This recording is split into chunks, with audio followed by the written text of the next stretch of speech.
Peace, peace, peace, peace. How y'all doing? How y'all doing? Peace. My name is Omar Hendricks, also known as Omar Turhan Bey. Uh, Today I will be talking about the correlation or the relationship between religion and astrology. Now, most people don't know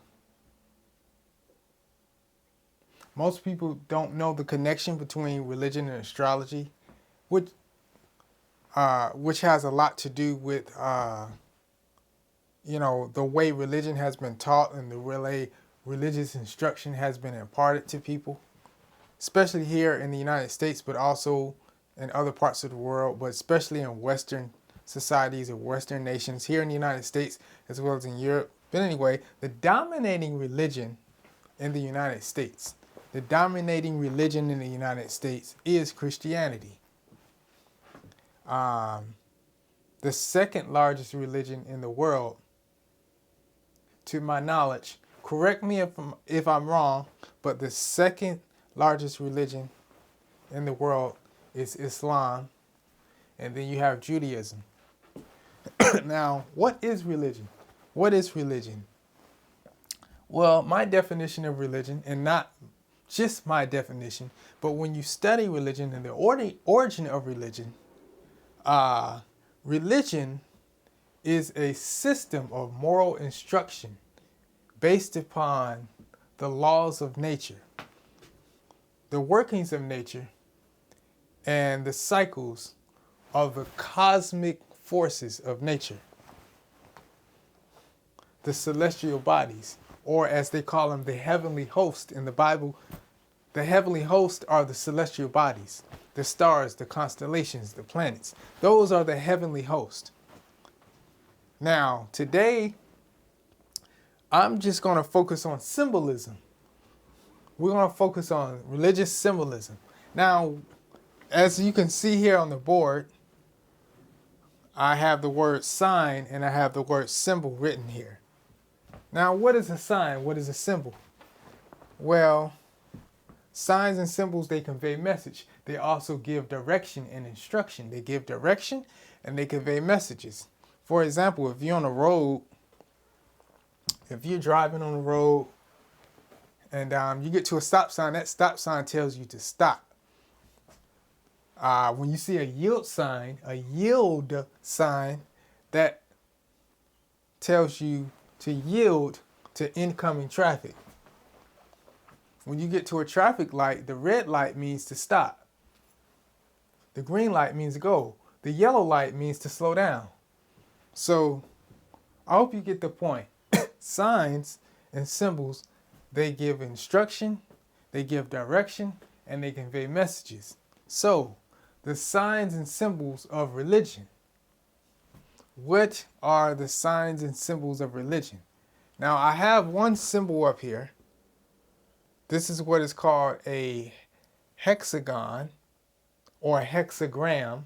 This is called a hexagram, which is a 6-pointed star.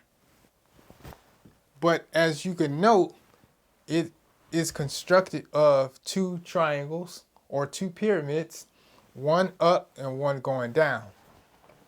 That symbolizes as above, so below. That symbolizes as above, so below. Now this symbol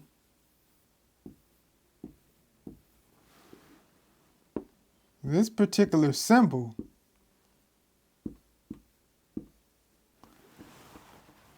is associated to Judaism.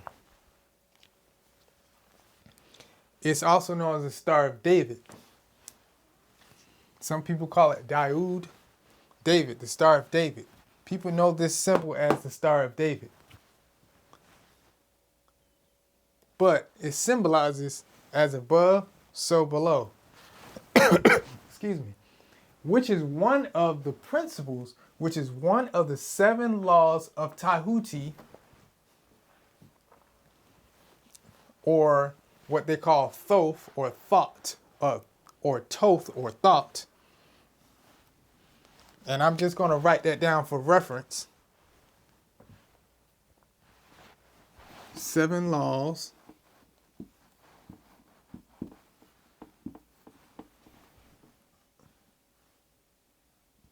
of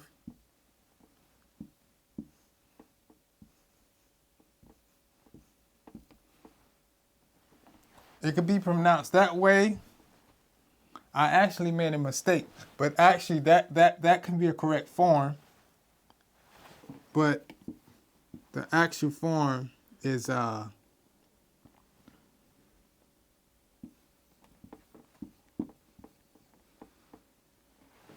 7 laws of Thoth, or Toth, or thought.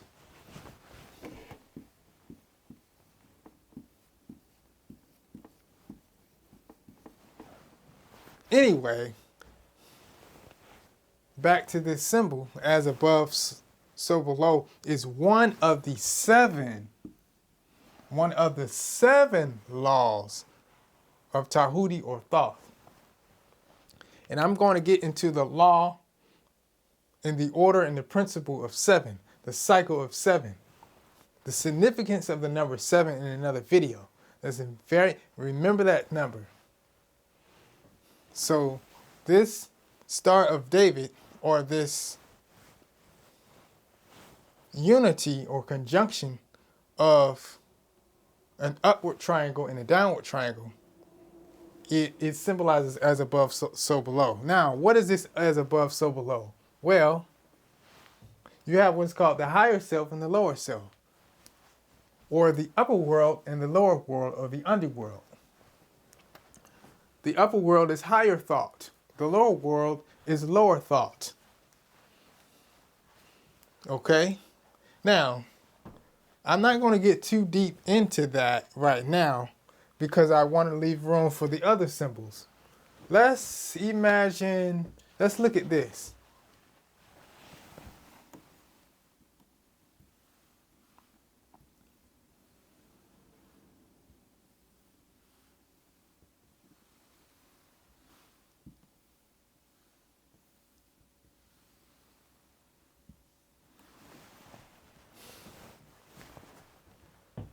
People know that as the cross, or the Holy Cross in Christianity.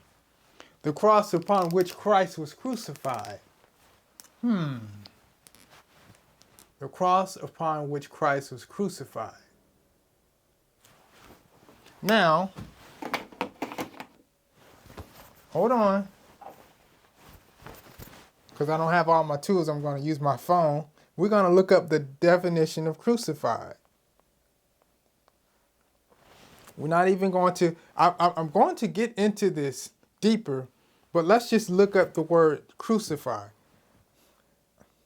I'm using etymon, or etymonline.com. It's the etymology dictionary, online etymology dictionary.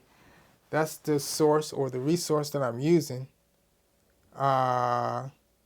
We said crucify.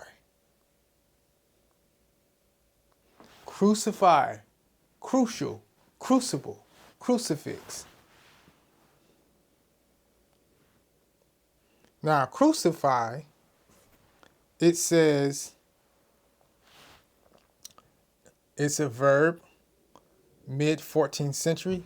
It says to put to death by nailing or otherwise affixing to a cross.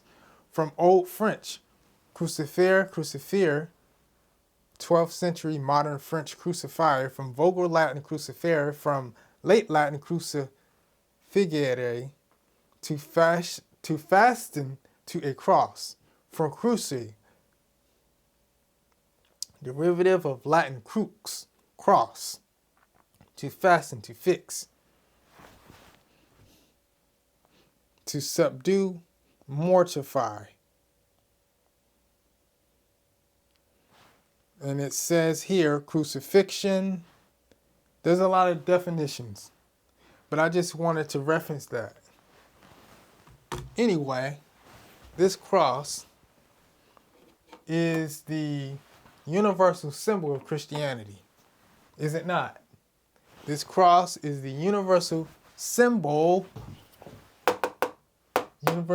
or sign of Christianity.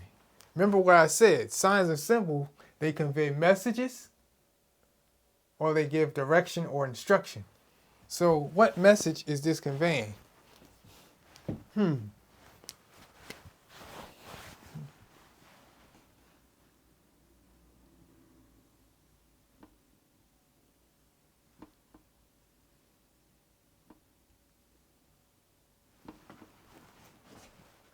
Now you see what I just did? I put a circle there. Have you ever seen that before? Have you ever seen images or pictures of that? You may have seen it on tombstones, gravestones, and graveyards, on church buildings, or any other places. I'm going to tell you what that means.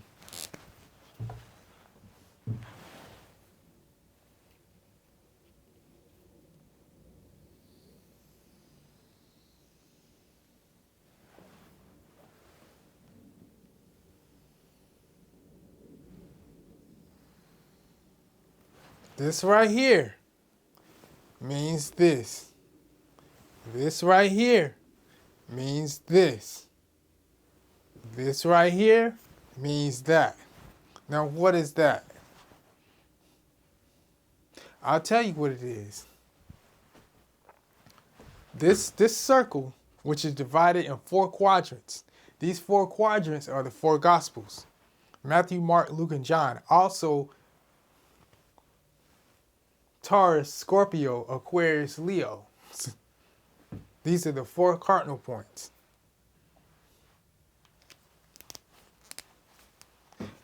Also symbolizing the 4 seasons.